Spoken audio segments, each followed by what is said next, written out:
অভিমান করে থাকে না রে ভাই। এরকম মুখ ফুলিয়ে গোমরামুখী না বসে থেকে সাবিরকে একটা কল দে। মানুষের তো কত রকম বিপদ আপদও হতে পারে। হ্যাঁ, The number you have dialed is currently busy. আসে উনি না আসার কারণও বলে, আবার ফোন থেকে বিজি। আমাকে কল দিতে পারে নাই তো নাম্বার থেকে বিজি।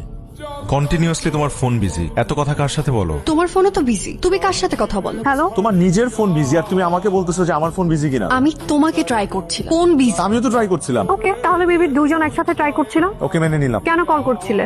যে একটা মানুষ আমাকে রেস্টুরেন্টে 2 ঘন্টা দেখা করবে বলে অপেক্ষা করিয়েছে, তার মধ্যে কোনো গিলটি ফিলিং নাই, সে উল্টা আমার সাথে এরকম বিহেভ করছে, এই টোনে কথা বলছে। How is it possible? কি বললা তুমি? আমি যাইনি। শোনো, আমি রাইট টাইমে গিয়েছি, 3 ঘন্টা তোমার জন্য ওয়েট করে চলেও এসেছি। ইভেন ফোনও বন্ধ ছিল। আরে বাবা, আমি ঘুমাচ্ছিলাম। আর কি বললে? তুমি গিয়েছিলে, তাহলে কি আমি মিথ্যা কথা বলছি? সেটাই তো মনে হচ্ছে। তুমি না যাও, তুমি ওই রেস্টুরেন্টে যাও, গিয়ে খোঁজ নাও, তাকে জিজ্ঞেস করো যে আমি রাত 9টা থেকে রাত 11টা পর্যন্ত অপেক্ষা করেছি কি না। ওয়েট রাত 9টা মানে?